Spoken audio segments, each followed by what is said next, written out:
최근에 협심증으로 문의를 주신 분이 계셨습니다. 놀랍게도 환자분은 20대셨어요. 최근 협심증 환자분들을 상담하다 보면 협심증 환자분들의 나이가 점점 젊어진다는 것이 정말 체감이 됩니다. 사실 협심증이라는 게 혈관 노화와 관련이 크기 때문에 지금까지는 좀 노인성 질환이라는 인식이 좀 있었습니다. 하지만 지금은 그렇지 않습니다. 그 말은 협심증의 유발 요인이 혈관의 노화뿐만 아니라 더 많은 유발 요인이 같이 작용한다는 것입니다. 오늘 이 영상의 목표는 협심증을 제대로 이해하는 것입니다. 제가 오늘 아주 쉬운 예시를 통해서 협심증의 유발 요인 그리고 치료 방법까지 정리를 해드리려고 하는데요. 아마 어디서도 못 들어보신 내용일 거예요. 분명 큰 도움이 될 거니까 끝까지 시청해 주세요. 제가 환자분들에게 주로 설명드리는 방식인데 수도꼭지 이론이라고 이름을 붙여봤습니다. 협심증은 보통 심장을 영양하는 혈관, 관상동맥이 막히거나 수축하면서 생기는 그런 증상이죠. 그리고 심장의 혈관 문제를 좀 더 이해하기 쉽게 수도꼭지와 호스로 예를 들어 설명드리겠습니다. 자, 수도꼭지에 연결된 호스가 있습니다. 수도꼭지에서 나온 물이 호스를 통해서 흐르고 있습니다. 자, 여기서 수도꼭지는 심장이고 호스는 관상동맥입니다. 자, 갑자기 잘 흐르던 호스가 막혔어요.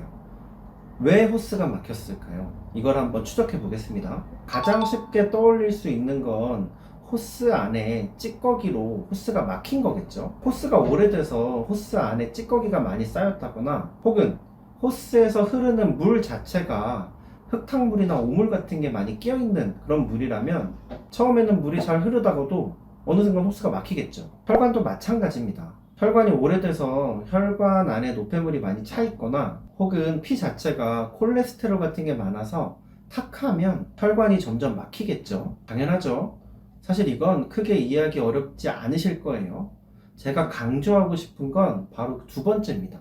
많은 분들이 간과하시는 게 바로 이 두 번째예요. 호스가 막히면 호스만 생각을 하십니다.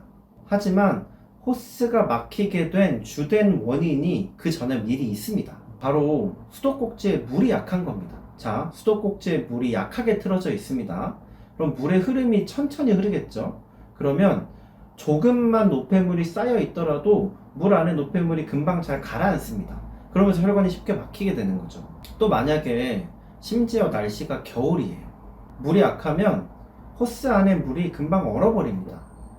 겨울에 물이 얼어서 수도가 막힐까봐 물을 약하게라도 틀어놓으신 경험들 다들 있으실 겁니다. 이거랑 같은 상황이라고 보시면 됩니다.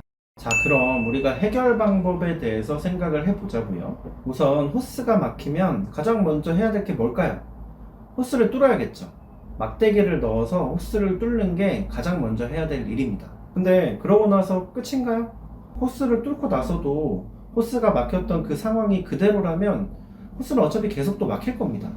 그 뚫었던 부위가 그대로 막힐 수도 있고 혹은 다른 부위에서 다시 막힘이 생길 수도 있어요. 그래서 호스를 뚫은 후에는 다시 호스가 막히지 않도록 환경 설정을 제대로 해주는 게 매우 중요합니다. 그 좋은 환경 설정이란 게 뭘까요? 세 가지 정도가 있을 거예요. 첫 번째, 수도를 좀 더 세게 틀어야겠죠.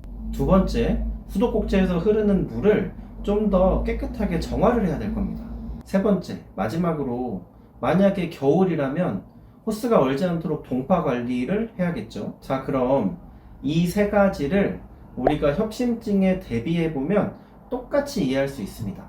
우선 혈관이 크게 막힌 상황이면 스텐트 시술을 통해서 막힌 부위를 뚫어주고 확장시켜주는 거죠. 아주 중요합니다. 혈관이 완전히 막힌 상황에서는 가장 시급하게 먼저 해야 될 치료입니다. 그러면 아직까지는 혈관이 완전히 막히지 않아서 스텐트까지는 필요가 없다거나 혹은 시술을 하고 나서 스텐트 시술 이후에 관리해야 될 때는 어떻게 관리를 해야 되냐에 대해서 말씀을 드리겠습니다.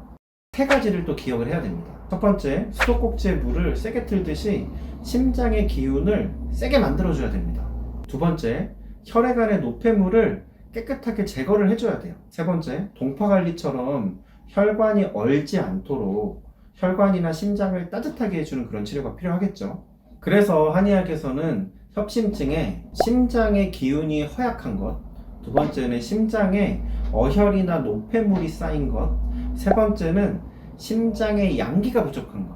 이거 세 가지를 치료하는 게 한의학 협심증 치료의 핵심입니다. 제가 중국에서는 협심증 치료에 한약 치료를 매우 많이 적용한다라고 이전에 말씀을 드렸잖아요. 그럼 중국에서는 어떤 약으로 협심증을 치료할까요? 바로 이 말씀드린 세 가지 방향으로 약제가 구성이 됩니다.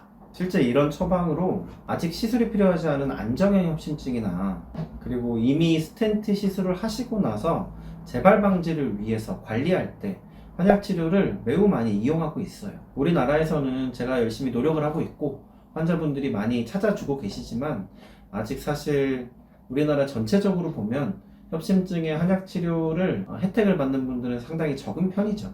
사실 심장 스텐트 시술은 매우 놀라운 치료 방법입니다. 정말 많은 환자분들의 생명을 살렸어요. 하지만 이런 시술이 대중화되고 나서 혈관이 막히면 시술해서 뚫으면 되지 라는 단순한 생각으로 협심증 관리에 대한 생각이 비교적 경시되는 부분이 좀 있는 것도 사실입니다. 협심증으로 시술을 하셨다면 시술만큼 관리도 사실 매우 중요합니다. 오늘은 협심증에 대해서 한의학에서 보는 관점을 바탕으로 쉽게 좀 설명을 드려보았습니다. 사실 되게 많은 질병에 한의학적인 해석이 병을 더 심도 깊게 이해하는데 되게 큰 도움이 될 때가 많습니다. 특히 심장질환에는 더욱더 그런 것 같습니다. 앞으로도 심혈관 질환 관련된 다양한 내용으로 영상으로 찾아뵙도록 하겠습니다.